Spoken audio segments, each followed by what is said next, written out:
J'ai rassemblé les affaires de mon mari et de ma belle-mère et je les ai jetées dehors quand j'ai découvert toute la vérité.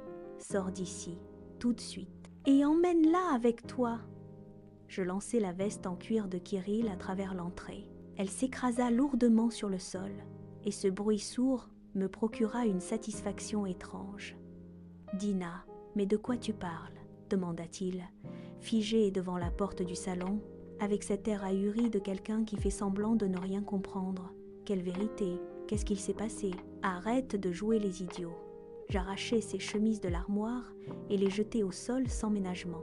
Tu croyais que je ne découvrirais jamais rien? Tu pensais que j'allais continuer à jouer à la petite épouse heureuse pendant encore longtemps? À ce moment-là, ma belle-mère, Nelly Borisovna, sortit de la cuisine en s'essuyant les mains avec un torchon. Son visage affichait cette indignation outrée que je connaissais trop bien après 3 ans de vie commune.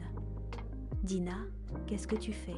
Ce sont les affaires de mon fils. » Elle fit un pas vers moi, mais je me retournai si brusquement qu'elle s'immobilisa. « Ne m'approche pas et ne m'appelle plus ma petite Dina.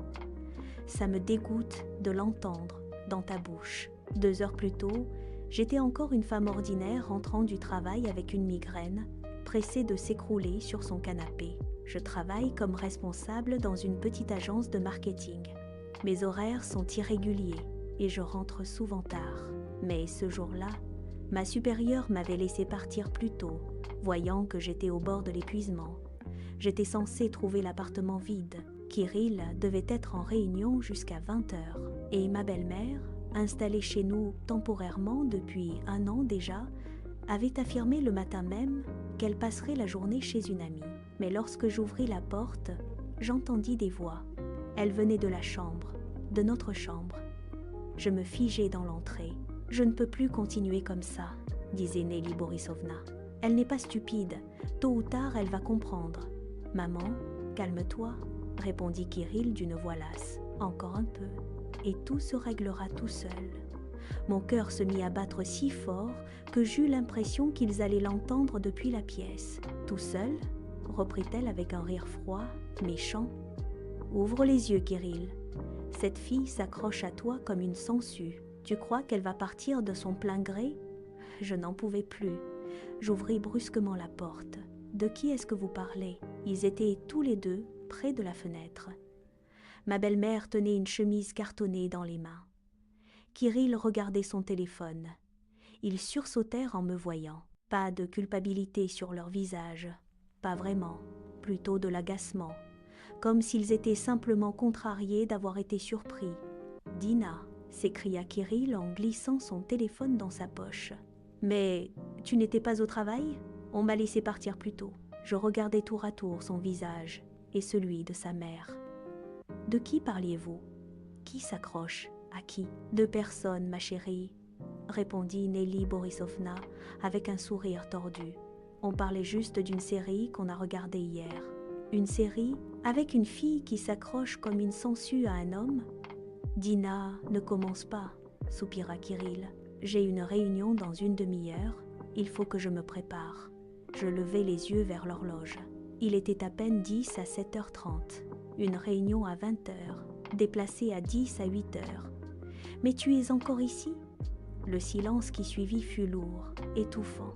Puis, mon regard tomba sur la chemise dans les mains de ma belle-mère. Des papiers en dépassé. Je distinguai des tampons officiels. « Qu'est-ce que c'est ? Ça ne te regarde pas, » répondit-elle sèchement en serrant le dossier contre elle. « Dans ma maison, tout me regarde. » Elle ricana. « Ta maison, tu veux que je te rappelle au nom de qui est cet appartement ?» Le coup porta immédiatement. L'appartement avait été acheté par Kirill avant notre mariage. Juridiquement, tout était à son nom.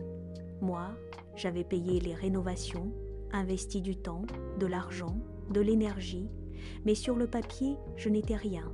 Je tendis la main. « Donne-moi ce dossier. »« Kirill, dis-lui quelque chose » s'indigna Nelly Borisovna. Et c'est là que je compris, à sa façon de détourner le regard, à sa mâchoire crispée, à ce silence lâche. Tout ce qu'il y avait dans ce dossier me concernait, et ce n'était rien de bon. Je m'élançai.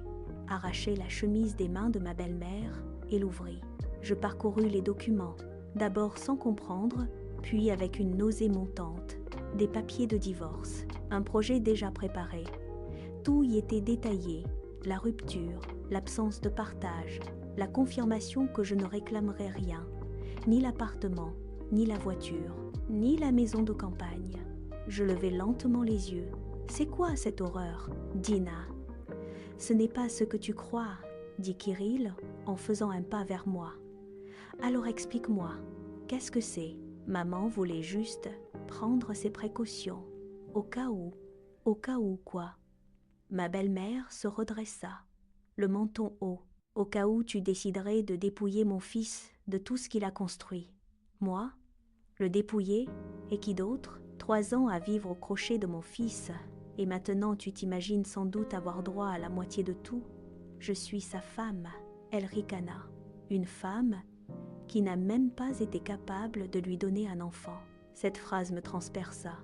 Kirill et moi avions essayé, longtemps. Nous avions consulté, passé des examens, entendu des médecins nous dire que tout allait bien, qu'il fallait juste du temps. « Maman, arrête !» murmura enfin Kirill. « Pourquoi ?» Je dis la vérité, explosa-t-elle. « Mon fils a 38 ans, il a besoin d'enfants, pas de 7. » Je la coupai d'une voix glaciale. « Tais-toi !» Elle resta bouche bée. « Comment oses-tu me parler comme ça, comme tu le mérites ?» Je baissai à nouveau les yeux vers les papiers, et je vis autre chose. Sous le dossier du divorce se trouvait un contrat de mariage, daté de la veille. Je sentis le sol se dérober sous mes pieds. « Vous vouliez que je signe ça, rétroactivement ?» Kirill ne répondit pas. Son silence était plus clair que n'importe quel aveu. « Réponds-moi !» Je m'approchai de lui. « Dina, tu ne comprends pas, » dit-il en passant une main dans ses cheveux. « Maman a raison. Il faut se protéger. Te protéger de moi, de ta propre femme, d'éventuels problèmes. » Il ne me regardait même pas. À cet instant, quelque chose se brisa définitivement en moi. 3 ans à partager ma vie avec cet homme, à dormir contre lui, à construire un avenir. Et pendant ce temps, lui et sa mère préparaient ma sortie. Alors, je dis calmement, « Partez !» Kirill releva la tête. « Quoi ? Partez, tous les deux, maintenant !» Et nous voilà dans l'entrée, moi jetant ses vêtements dans un sac, ma belle-mère jouant les victimes, Kirill essayant de paraître outré. « Tu veux vraiment me mettre dehors, de mon propre appartement ?» lança-t-il d'un ton pathétique. Je fourrai ses costumes dans un grand sac de sport trouvé au-dessus de l'armoire. « Exactement, et plus vite ce sera fait, mieux ce sera. »« Kirill, ne la laisse pas te traiter comme ça !» cria sa mère en s'agrippant à sa manche. « C'est chez nous ici !» C'est alors qu'on sonna à la porte. Je me figeai, une chemise à la main. Kirill, lui, pâlit aussitôt. « N'ouvre pas, » dit-il précipitamment. Je le regardai. « Pourquoi ? Comme ça. N'ouvre pas. » La sonnette retentit une deuxième fois, plus insistante. Je jetai la chemise par terre, repoussai Kirill qui tenta de m'arrêter et ouvrit. Sur le seuil se tenait une jeune femme d'environ 25 ans. Jolie, bien habillée, avec un grand sac en bandoulière. En me voyant, elle hésita. « Bonjour, Kirill est là ?»« Oui. Et vous êtes ? Je m'appelle Sveta. » Elle esquissa un sourire mal assuré. « Avec Kirill, nous, enfin, Sveta, part. » lança Kirill derrière moi. « Je t'avais dit de ne pas venir ici. » La jeune femme fronça les sourcils. « Mais c'est toi qui m'as donné rendez-vous à 10 à 8 heures. Tu m'as dit que ta femme ne serait pas là. » Je me retournai très lentement vers lui. « Ta femme quoi ? Vas-y, termine ta phrase. » La jeune femme comprit aussitôt qu'elle était tombée en plein chaos. « Je crois que je vais y aller. » « Non, attendez. » Je lui bloquai le passage. « Vous êtes sa maîtresse ?» Elle ouvrit de grands yeux. « Sa maîtresse ? Mais pas du tout. Alors qui êtes-vous » Elle hésita, puis sortit une brochure de son sac. « Je suis agente immobilière. » Kirill Andreevitch voulait visiter des appartements. Pour sa mère, si j'ai bien compris, je pris le catalogue entre mes mains. Des appartements haut de gamme, des 2 pièces, des 3 pièces, des prix exorbitants. Je tournai lentement la tête vers ma belle-mère. Pour elle, Nelly Borisovna releva le menton avec fierté.